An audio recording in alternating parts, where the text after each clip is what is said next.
di méjì láàfin Ọ̀yẹ́mọ̀sí ń bínú tán, ọba ti di méjì láàfin Ọ̀yẹ́mọ̀sí ń bínú tán, kò ṣẹlẹ̀ rí, irú ẹ̀ wáyé rí. Ọba di méjì láàfin, kò gbọ́dọ̀ ṣẹlẹ̀ ní àgbààgbà, ẹ má dákẹ́, ẹ má fọwọ́ lẹ́rán, ibi tá a bára wa rèé. So ọmọ Yorùbá ó máa ń gbógbó o. Ọba di méjì láàfin, ìyẹn láàfin ibo, ẹ farabalẹ̀, ẹ wá gbọ́ gbogbo ẹ̀ lónìí lórí ètò. Irú eléyìí ó ṣẹlẹ̀ yìí rí níran Yorùbá, lórílẹ̀-èdè Yorùbá, nínú ìlú Yorùbá, nínú ilẹ̀ Yorùbá, pàápàá jùlọ ní ìlú tá à ń sọ̀rọ̀ nípa èyí. Mo sọ̀rọ̀ nípa ààfin Ọ̀yọ́. Ọba ti di méjì bọ̀, ẹ̀yin àgbààgbà ẹ má dúró wò ó. Ìlú ti ń dá sí méjì, ẹ̀yin onílẹ̀ kí lẹ̀ ń dúró fún, kí lẹ̀ ń dúró wò, ẹ̀yin àgbààgbà tó wà nílẹ̀. Ṣé bẹ́yìn àgbà lẹ́bọ̀ yìí pé ẹni bí àgbà kì í wà lọ́jà kórí ọmọ tuntun ọwọ́, bí àgbà bá wà lọ́jà kórí ọmọ tuntun bá ti wọ́, àgbà tó wà lọ́jà yìí ó ti dàgbà òṣìkà ni. Ẹ dákun, kí ló ń ṣẹlẹ̀ gan-an? Báwo ló ṣe jẹ́? Ẹ bọ́ bí ẹ wá gbọ́, gbogbo ọmọ Yorùbá, torí wípé àwọn àgbà náà nọ́bọ̀, wọ́n ní àgbàlagbà tó bá wọ̀ wọ àṣejù ó di dandan kí irú wọn padà wọ àgbádá ẹ̀tẹ́ lọ́yọ̀ ẹ̀rọ ẹ̀yìn. Ọmọ Yorùbá, ẹ káàbọ̀ sórí ètò.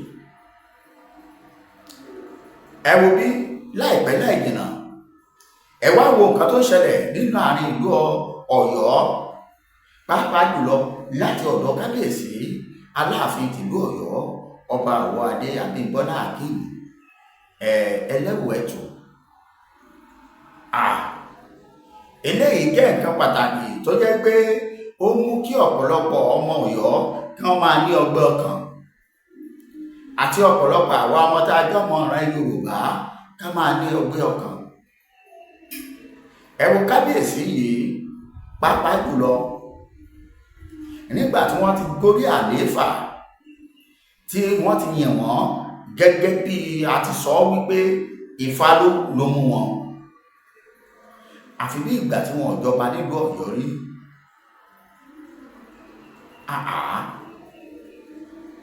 Àwọn àbùkù kọ̀ọ̀kan lálálálá kìnkìnkìnkì tí ò lè kan ọba yìí, tí ò lè kan baálẹ̀, eléyìí jẹ́ nǹkan tó sábà tó ń kan kábíyèsí yìí, tó sì ń jẹ́ ẹ̀dùn ọkàn fún àwọn ọmọ Ọ̀yọ́. Bí pàájẹ dì í lókun, jù ú lókun, àbí jù ú lóko ni, àbí ká ẹṣẹ́ aládàáni ẹ̀rẹ́kọ bí kìnìún kọ̀, kì í ṣerú Aláàfin ti ìlú Ọ̀yọ́. Àmọ́ ibi tọ́rọ̀ yìí ń bá a lọ rèé, àwa sì pe kábíyèsí sí àwọn àkíyèsí kan wípé kí wọ́n rántí, kí wọ́n sì ṣọ́ra, kí wọ́n ṣọ́ọ̀ṣì. Ẹ farabalẹ̀, fídíò bẹ́ẹ̀lẹ̀ tẹ́ máa wò, léètẹ́ fi mọ̀ wípé kúrẹ́kúrẹ́ díẹ̀díẹ̀ ọba ń di méjì bọ̀ láàfin ìlú Ọ̀yọ́. Akí bàbá nínú lọ á pè wọ́n, kábíyèsí ẹ bá farabalẹ̀, ẹ má jẹ́ káwọn tó dàbí pé bóyá àwọn kan tó ti dúró tì yín, kí wọ́n má jẹ́ lẹ́tàn tẹ́yìn ó rò pé àwọn tó fẹ́ràn yín ni. Ẹ̀rín tí ìlà kọjá kẹ́ tó dórí àlééfà, ẹsẹ̀ rẹ tí ariwo tí ayé pa kó tó di pé wọ́n dé yín ládé. Ẹ ti wá dádé báyìí, ìrètí àwọn ọmọ Yorùbá ẹ má jẹ́ ọjọ́ kó jẹ́ nǹkan tí ó jẹ́ ìjákulẹ̀. Ẹ dákun, níbo la bára wa dé báyìí? Ọba ń di méjì bọ̀ láàfin. Láìpẹ́ máa gbọ́ gbogbo ẹ̀. Bí ọjọ́ méjì sẹ́yìn ni àwọn ọba, àwọn mọ́gàjí, àwọn ọmọ ilẹ̀ ìlú Ìbàdàn ni wọ́n ṣèkìlọ̀ fún kábíyèsí yìí wípé tó kó máa gbìyànjú àti tẹ ojú ọba àtàwọn mọ́lẹ̀ o. Ẹ dákun, tó yẹ kó rí bẹ́ẹ̀. Nígbà ẹni tí ń gbọ́ ọ̀rọ̀ ọjà láàrin Aláàfin àti Ọọ̀ni làwa ti ń gbọ́. Mo fẹ́ lè sọ pé mi ò tẹ́yìn bá gbọ́ rí, ẹ kọ sí comment section. Láàrin Olubadan àtàláàfin tìlú Ọ̀yọ́, báwo ní kábíyèsí Aláàfin tọ̀yọ́, báwo la ṣe bára wa nípò tá a wà yìí, tó wá di pé olúkúlùkù ó bẹ̀rẹ̀ sí ní sọ nǹkan tó wù ú. Ẹ kọ́kọ́ wo fídíò yìí, ẹ wo fídíò Aláàfin Ọ̀yọ́ yìí nínú outing kan, nínú ìjáde wọn kan sílùú Ìbàdàn. Ẹ kọ́kọ́ wò ó, bẹ́ẹ̀ bá dé ń gbé yín lọ síbi òmí. Bó ṣe jẹ́ nìyẹn, ẹ̀jẹ̀ jẹ́ papọ̀. Ẹ wo fídíò méjèèjì papọ̀, ká wá padà wá ká ṣe analysis bó ti yẹ kó rí àti bó ti yẹ kó lọ. Ṣùgbọ́n òun rí. TV ìkànnì tó ń ṣojú gbogbo ọmọ Yorùbá nílé lóko, ẹ ṣé tẹ̀ ń wò wá. Ọ̀yọ́ lọ́ládé àti ṣe bí Ọ̀yọ́ náà rí. Ọ̀yọ́ ò ní ṣe ní bàbá ẹnì kọ̀ọ̀kan. Ọ̀yọ́ ló ní gbogbo lẹ̀kílẹ̀. Gbogbo yín ẹ padà sí àwọn ibùdó tí ẹ fi sọ. Ọ̀yọ́ lọ́lọ́ba, Ọ̀yọ́ lọ́ládé àti ṣe bí Ọ̀yọ́ náà rí. Ọ̀yọ́ ò ní ṣe ní bàbá ẹnì kọ̀ọ̀kan. Ọ̀yọ́ ló ní gbogbo lẹ̀kílẹ̀. Gbogbo yín ẹ padà sí àwọn ibùdó tí ẹ fi sọ. Yorùbá náà lẹ sọ pé oko ò ní jẹ́ ti bàbá tọmọ kó mọ́ làálàá. If a farm belongs to both the father and the son, there must surely be a line of demarcation. Ẹ̀yin náà lẹ tún sọ wípé mọ́fòkó mi dáàlà, ọjọ́ kan là á kọ́. Don't use part of my farm as a part of demarcation. Must be refuted one day. Olubadan said, I am the Olubadan of Ibadan, not Olubadan of Yoruba land, not Olubadan of Oyo State. My territory only covers the 11 local governments in Ibadan. And people are saying, kí wá ní ìtumọ̀ nǹkan tí bàbá sọ, ta ni ò mọ̀ tẹ́lẹ̀. What Olubadan is saying is a reverse psychological statement to Aláàfin territoriality attempt. Aláàfin ni bàbá ń bá wí. Kì í kò dìgbà tán bá fi gbogbo ẹnu sọ̀rọ̀ àwọn àgbàlagbà. Aláàfin náà ń bá wí pé tọ̀ Aláàfin olórí ní tán sọ ni pé Ìbàdàn ní tiwa, Ọ̀yọ́ ní kẹ́ máa mú kẹ́ ti máa ṣàfin yín. I have 11 local government. Oyo has 4 local government. Ṣọ̀ún has only 5 local government. So what Olubadan is saying is stylishly referring to Aláàfin territoriality attempt. Pé òun ni olórí kìnìkan. Irọ́ ni Aláàfin Olubadan ń bá wí. Ẹni tó bá ní kò rí bẹ́ẹ̀ kó wá bá wa. Because yesterday now we now saw a news from the Council of Mogajis in Ibadan saying that Aláàfin should be careful of attempt to rubbish Olubadan or to disrespect Olubadan. That the both of them, they are paramount rulers, and of course they can coexist without any issue. And you all can attest to it that ever since Aláàfin emerged, he has been trying to lord himself over everybody in Yoruba land. That is their own case. I'm not interested. Now, there is another video. Somebody was doing a birthday, I think in Lagos. Aláàfin was there, Oni was there. Obasanjo walked in. Oni stood up to greet Obasanjo while Aláàfin was seated. It has nothing to do with who is hired, who is not hired. It's personal attitude. Oni appears to be very jovial, bringing people around. He wants, to meet people and all of that. Aláàfin seems to be very reserved. That does not mean one seat is higher than the other seat. And somebody saying that Aláàfin àtijọ́ àwọn jẹ́rìí kìnìkan. Let me tell you a secret about kingship now. Aláàfin àtijọ́ kò jọba lójú gbogbo wa. Lójú àwọn tó ti jọba wọ́n lè yọ. All this kìnìkan. bàbá aláàfin tẹ́yìn sọ yìí, aláàfin adéyẹmí àkọ́kọ́, láyé ìgbà tó bá sì máa ń lo gbohùngbohùn, láyé ìgbà tó bá lè ṣépè fún yàn kéèyàn rìn lọ, Awólọ́wọ̀ yọ. adíṣẹ́ kìnìkan. Nǹkan tó máa ń ṣẹlẹ̀ sí àwọn ọba ni pé tí ọba bá ṣẹ̀ṣẹ̀ jẹ political arena ń táìmù tó bá yẹn jẹ, ọba yẹn máa ní sùúrù. In the next 10-20 years, gbogbo àwọn tó wà ní political sphere yẹn gbogbo wọn á ti lọ. The new set of political sphere tó bá wà London ẹ̀, ojú ọba yẹn ni gbogbo wọn ṣe ẹ̀ṣẹ̀ jẹ governor, ojú ọba yẹn ni gbogbo wọn ṣe ẹ̀ṣẹ̀ jẹ senator. So ojú ọba yẹn ó rí gbogbo wọn gbà tán dàgbà bọ̀. It is now easier for the king to now lord himself over them. But tí ọba bá ẹ̀ṣẹ̀ jẹ, wàá ọkọ ra máa ṣe bí ìgbà tó yẹ pé o mọ nǹkan tó ń ṣe ni, nǹkan tí Ọọ̀ni ń ṣe nìyẹn. Gbogbo eléyìí tẹ́ ń sọ pé kìnìkan Awólọ́wọ̀ ló fi gbogbo wọn jọba. Gbogbo àwọn aláàfin tẹ́ ń sọ yẹn, Ọọ̀ni okùn Adésíjú Adé, forget it. Tó fi dórí Àwùjalẹ̀ tó lọ, Awólọ́wọ̀ ló single-handedly pick all of them.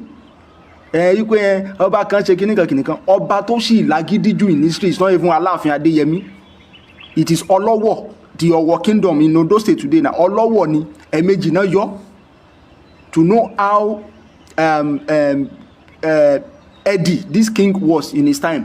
Ọlọ́wọ̀ yẹn stubborn because as at that time, òun ló wà privilege láti kàwé.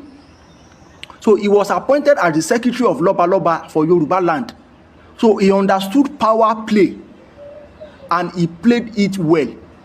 Tán bá sọ pé ọba tó ti le jù, tó ti díà gọ́ọ̀mẹ̀ntì jù ní Nàìjíríà, go and check history, Ọlọ́wọ̀ ni, kì í ṣe Aláàfin Adéyẹmí. Gbogbo Aláàfin Adéyẹmí tẹ̀ ń sọ yìí torí wípé ó ti jọba for donkey years. Gbogbo àwọn political arena tó ẹ̀ṣẹ̀ ń ṣẹlẹ̀, ó ṣẹlẹ̀ lójú ẹ̀. Gbogbo wọn dọ̀bálẹ̀ láàfin ẹ̀ kan tó jẹ governor, gbogbo wọn dọ̀bálẹ̀ láàfin ẹ̀ kan tó di senator. Ojú wọn ló náà ṣe, ojú ẹ̀ ni wọ́n ṣe jẹ gbogbo nǹkan tán dì. Nígbà ayé Awólọ́wọ̀, wọn Aláàfin á dìde f'Awólọ́wọ̀. Ẹ má pọ́n jẹ̀bẹ̀ lákìsà. Ẹ jẹ́ kí political arena yìí kó lọ. In the next 20 years, Ọlọ́run á bá wa lọ́ra ẹ̀mí Ọọ̀ni of Ifẹ̀. Ẹ wá wò bóyá bẹ́ẹ̀ náà ni ó ṣe mọ dìde fáwọn olóṣèlú tó bá wà ń gbà yẹn, because gbogbo wọn wá ti jẹ́ bí ọmọ sí. Bó ṣe rí nìyẹn. All this ọba kan abẹ́ local government lọ́ba wà.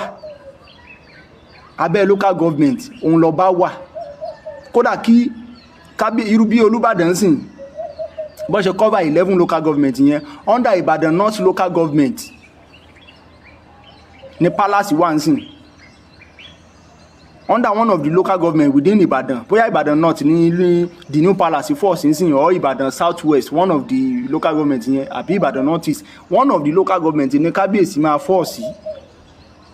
So power play yẹn wọ́n máa ń dọ́gbọ́n play ẹ̀ ni, kò sí ọba kan under local government Aláàfin wà o, kẹ́ lọ sinmẹ̀dọ̀, kò dẹ̀ sí Aláàfin gbogbo ọba kankan mọ́. Aláàfin of Ọ̀yọ́ ni, Olúbàdàn of Ìbàdàn, Ọ̀kẹ̀rẹ̀ Ṣakí ni, Aṣẹ́yìn tìṣẹ́yìn, Ọọ̀ni of Ifẹ̀, Ṣọ̀ún Ògbómọ̀ṣọ́, Òṣèmàwé of Ondo,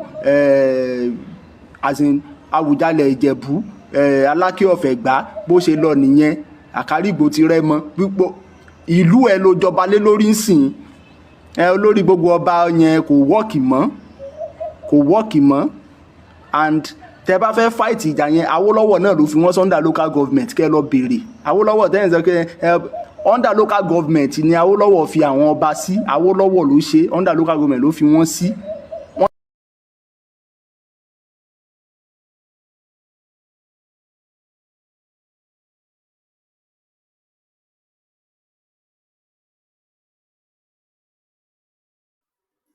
Ẹ káàbọ̀ padà ọmọ Yorùbá.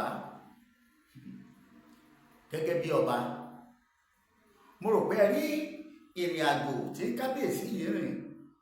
Ẹ jẹ́ àkọ́kọ́ bẹ̀rẹ̀ níbi àwọn slogan tí kábíyèsí bẹ̀rẹ̀ sí ní lò láti ìgbà tí wọ́n dórí àlééfà.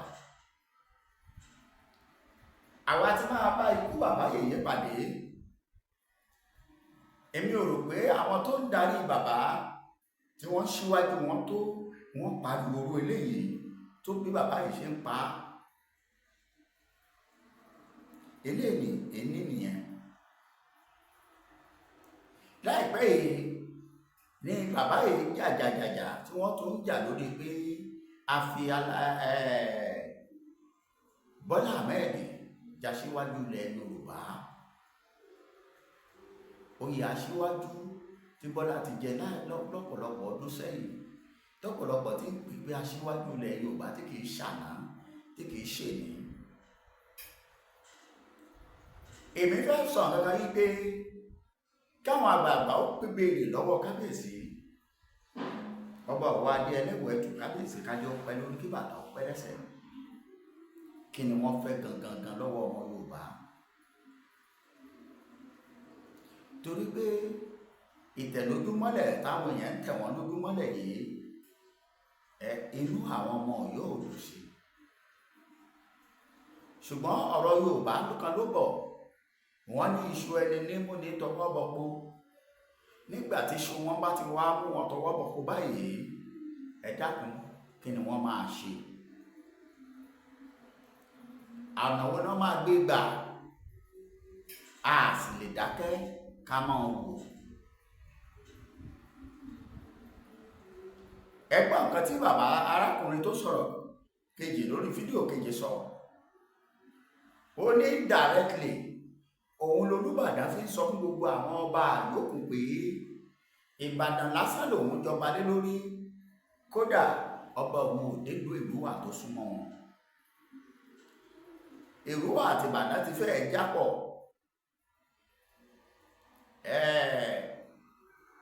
Ṣùgbọ́n kábíyèsí ń jẹ́ kó yí gbogbo èèyàn pé local government bóyá 11 àbí 12 tó wà nílùú Ìbàdàn lásán ni lòun ní control. Léyìí tó ń sọ dà sí tòṣe wípé kí olúkúlùkù ọmọ wọn ara ẹ̀, kíkó wá àwọn ọmọ ibi tí wọ́n ń lọ, kí wọ́n mọ ibi tí àṣẹ wọn dé, ibi tó gbá màlàdé, òun ni kọ́ gbọ́bẹ̀dé má jíjú ẹlẹ́yà lọ́dọ̀ mi.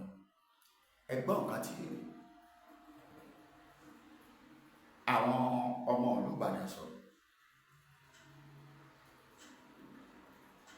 Ẹ dákun ẹ wò ó, nígbà tí bàbá yìí gbé ìgbésẹ̀ èèyàn kábíyèsí Aláàfin tìlú Ọ̀yọ́, ẹ wò bá tí wọ́n fi lọ ìlú tó ń pè ní Gbóọ̀rà, tí àwọn ọ̀dọ́ ọbẹ̀ tí wọ́n kó kábíyèsí mọ́nú àwọn olóṣèlú tó wá bẹ̀. Mo lè sọ fún yín categorically wípé tó bá jẹ́ pé Ọọ̀ni of Ifẹ̀, mi ò kì í ṣọmọ Ọọ̀ni of Ifẹ̀, ẹni bá ń gbóhùn mi á mọ̀ pé I belong to Ọ̀yọ́. Irú ẹ̀ ò ní ṣẹlẹ̀. Irú ẹ̀ ò ní ṣẹlẹ̀. Mo sọ fún yín pé láìpẹ́ màá gbé fídíò, mo ṣèlérí fún gbogbo ẹ̀yin olólùfẹ́ wa, màá gbé fídíò tó fà á ìdí tí wọ́n fi dá Aláàfin pọ̀ mọ́ àwọn olóṣèlú ìlú Gbóọ̀rà tí àwọn ọ̀dọ́ ọbẹ̀ tí wọ́n fi kó wọn pọ̀, tí ò sì yẹ kó rí bẹ́ẹ̀, tó fa ìkùnsínú, tó fa ìgbín, tó fa àbùkù, ẹ̀rẹ̀, epo nínú aṣọ pupa èèyàn, nínú aṣọ funfun èèyàn, sorry, fúnrú kábíyèsí Aláàfin tìlú Ọ̀yọ́. Bẹ́ẹ̀ kọ́ lẹ́yìn èyí wọ́n lọ Ẹdó. Ìgbà tí wọ́n máa wà níbi ọjọ́ bí bàbá Kẹ̀ṣíntì, oríṣiríṣi àléébù láyé àwọn èèyàn rí sí kábíyèsí Aláàfin tìlú Ọ̀yọ́. Nítorí kíni? Ọba tí ń rìn tílẹ̀ ń mì tìtìtì.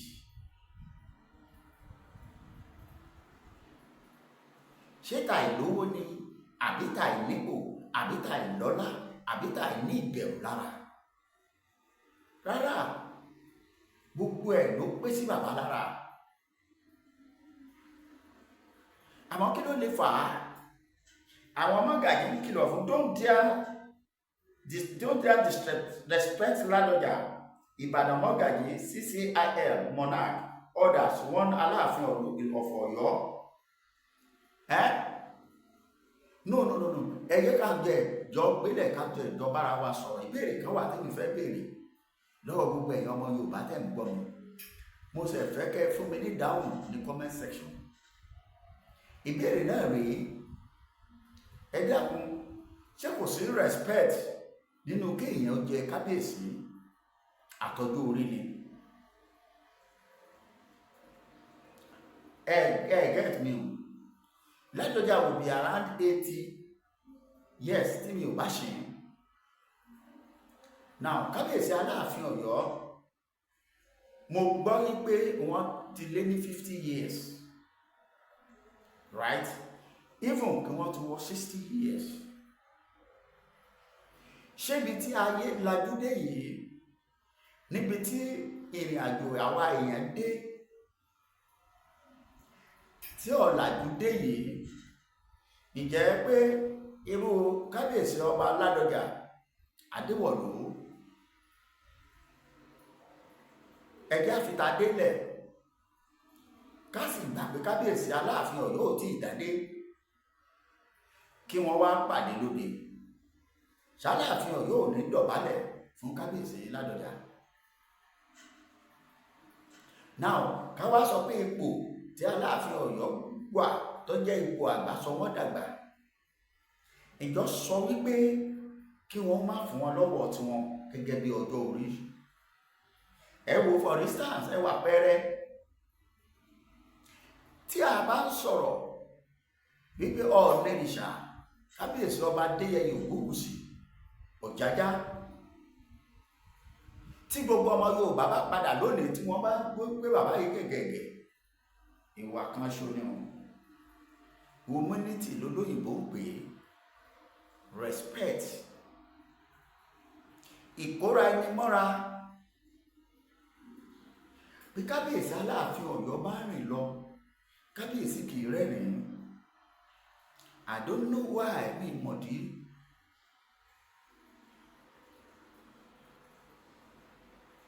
Àdẹ̀mọ́ kábíyèsí tó gbéṣẹ̀ ọba Lámídì Ọláyíwọlá, bàbá tó máa dàgbà láti dìde ẹ máa rẹ́rìn-ín.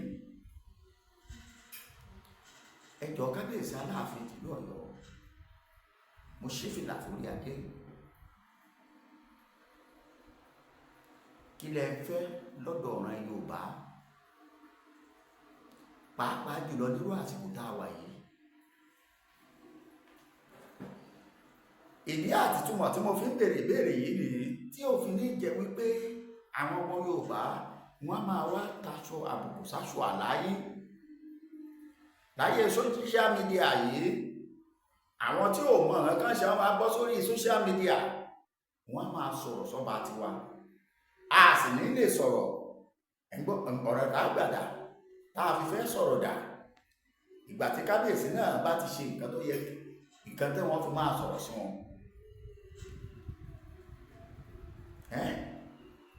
When you dare not, wọ́n ní èèwọ̀ ní coalition of Ibadan stakeholders, including the Mogaji, the Central Council of Ibadan Indigent, Monarch, Baale, the Ibadan Compound Peace Initiation, and other prominent figures, has issued a warning to the Aláàfin of Ọ̀yọ́, Ọba Akeem Abímbọ́lá Ọ̀wádé, against threatening Olubadan with disregard. Yes now, tẹ́ ẹ bá fi hàn bá wọn, tẹ́ ẹ fún bàbá yìí ní respect. No. Gẹ́gẹ́ bí Aláàfin tìlú Ọ̀yọ́, bọ́mọ Ìbàdàn kan bá sọ yí pé títa Aláàfin Ọ̀yọ́ bá wo ni, ó dá mi lójú pé Olúbàdàn ní fojú rẹ̀ worú ọmọ bẹ́ẹ̀. Bákan náà, tọ́mọ Ìbàdàn kan bá dìde tó bá sọ pé ta Aláàfin Ọ̀yọ́ bá wo, ọmọ Ọ̀yọ́ ò ní, ẹ má bínú jàre, zoom area aláwa. Ó dá mi lójú pé Aláàfin Ọ̀yọ́, àwọn ọmọ Ọ̀yọ́ ò ní fojú rẹ̀ worú ọmọ bẹ́ẹ̀. Now, ẹgbọ́ Ọba Rasheed Ládọjà Adéwọ̀lú and representative of Aláàfin, okay, the group emphasized that the people of Ibadan will reject any perceived to undermine the Olubadan stood on the city of traditional system. This stance was prompted by concern over a sitting arrangement involving the Olubadan of Ibadan land, Oba Rasheed Adewolu Oladoja, and representative of Lafin at a recent security meeting in Ibadan.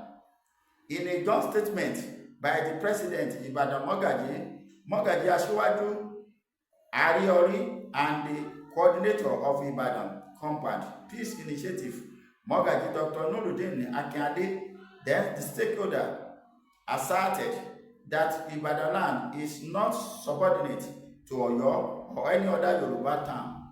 They affirm that Ibadan has historical pursuit in dignity within Yoruba traditions and will continue to do so.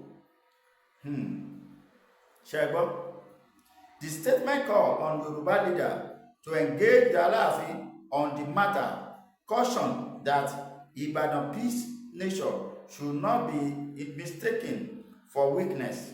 It is also noted that the settled issue of the Oyo State Council of Obas and chieftaincy should not be revisited, highlighting the Olubadan prestigious background as a former senator, governor, and accomplished business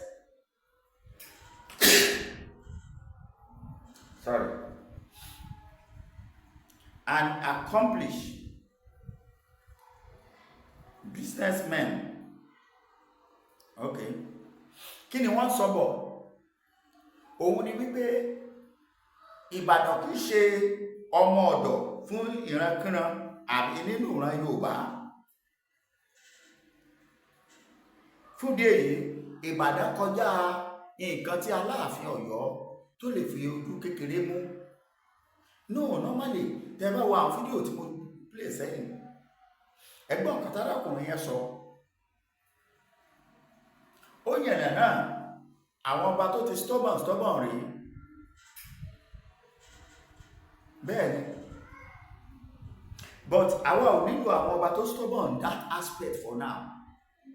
Nílò àwọn tí àwọn ọba tí wọ́n sọ níjọ́sí yẹn wà tẹ́lẹ̀, àwa ò ní ìdí wọn báyìí. We need people tó jẹ́ pé wọ́n wo ìṣòro Yorùbá bá ṣe gbọ́mẹ̀. Ibadan will never slave to anyone. Ibadan land has always maintained its dignity in Yoruba traditions, and this will not change. The statement further underscore Olubadan disputes career, stressing that he will not be subjected to any form of ridicule. Ibadan Mesi, wọn ò gọ̀. Ibadan has spoken, we won't go back. The statement concluded, signed in unwavering resolve of Ibadan people to defend their dignity and traditions. Ibadan land deserves respect, and any attempt to undermine its traditional institution will be met with resistance. The people of Ibadan are united in their determination to protect their heritage. Yes.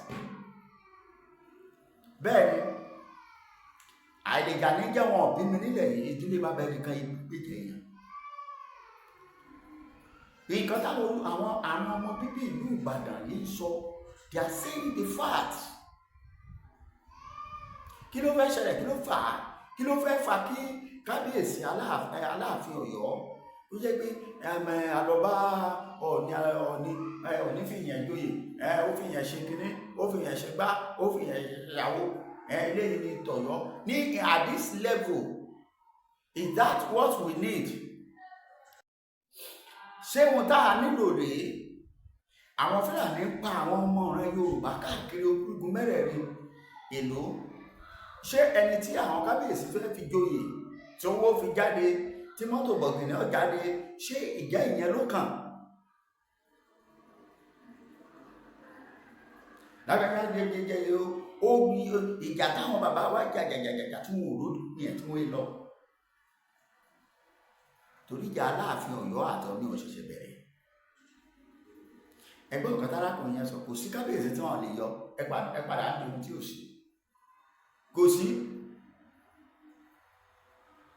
Ọọ̀ni tó mú gbogbo èèyàn tí ń kó wọn mọ́ra àtọmọdé àtàgbà, ẹrù kó gọ̀ ni,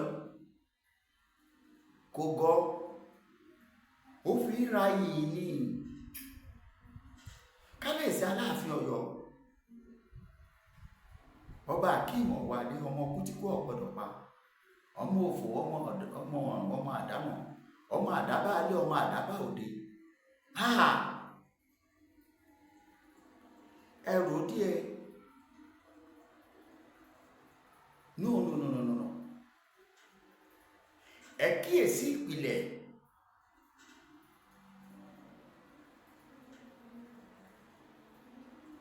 Ẹ wo ibi tẹ́yìn ń lọ ni kẹ́ ẹ máa wò, ẹ máa wo ẹ̀yìn mọ́, ẹ gbàgbé nǹkan tó ti lọ lẹ́yìn, ẹ gbàgbé ìjà tó ti wà nílẹ̀, ẹ gbàgbé ìtàn. Ohun tí àwọn kábíyèsí tó ti lọ fílẹ̀, tí wọ́n sọ́lẹ̀, tí wọ́n ṣe lẹ̀, ayé rántí wọn lónìí. Èyí tó ṣe dáadáa àrántí ẹ̀, èyí tó ṣe bákan náà wọ́n rántí ẹ̀. Kí ni wọ́n fi rántí tèyín lọ́kàn? Kì í ṣe pé jà pé ọgbẹ́ nìkan létí ẹnìyàn kú, ó jà fún kéré, ọlọ́bẹ̀ kan wọ́n ti kábíyèsí. Gbogbo àwọn ọ̀rọ̀ tó ń bà wá tá a jẹ́ ìran ọ̀dọ́ yín tó ń bà wá nú jẹ́. Àwọn tó mọ̀ mẹ́mọ̀ pé mo fi gbogbo ara sọ̀rọ̀ nípa ọ̀rọ̀ kábíyèsí Aláàfin Ọ̀yọ́. Mi ò tiẹ̀ fẹ́ sọ̀rọ̀ àwọn ọba mọ́ lọ títí ju pé kí n gbà wọ́n mọ̀. Àyàfi àwọn kọ̀ọ̀kan tó fẹ́ ya karambani bí àwọn tó fẹ́ fi ẹ̀sìn kó wa lẹ́rú. Ṣùgbọ́n àwọn kábíyèsí ìṣọ̀kan lókun. Bàbá Adébótú wọ́n pè é sí ìṣọ̀kan. Ìgbékẹ́ ẹ wà lọ́kàn, wọ́n sì ti jọba níṣèpàdé.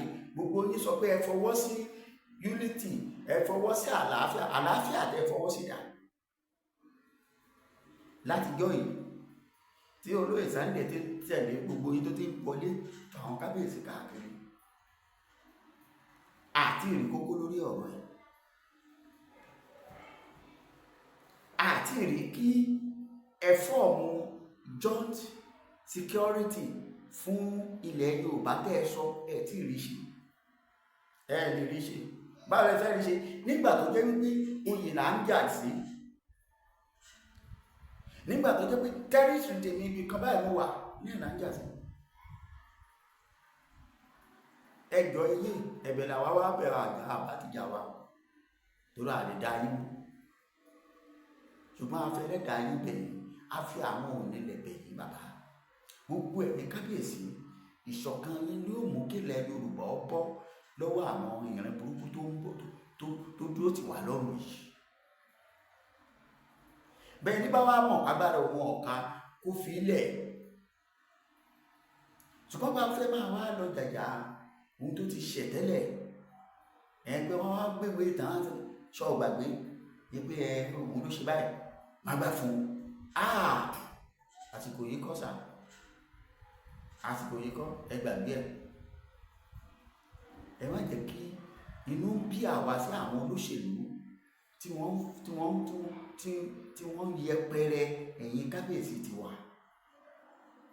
So ẹ fún wa lọ́rọ̀ sọ, ẹ̀yin ẹja rí olóṣèlú kan kó sọ ọ̀rọ̀ burúkú sí kábíyèsí Aláàfin Ọ̀yọ́, ẹ wá wo àrà táwa ò fi dá, pàápàá lórí social media yìí, a lè gba lẹ́sẹ̀, a sì lọ́lọ́pàá tá a fi mú.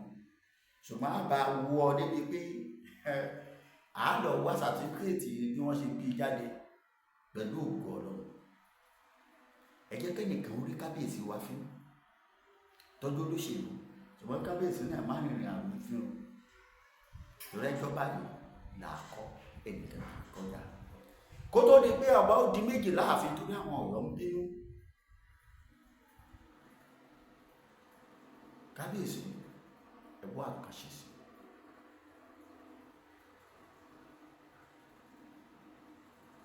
Ẹ ṣe ìdúpẹ́, ẹ bá mi pín ètò yìí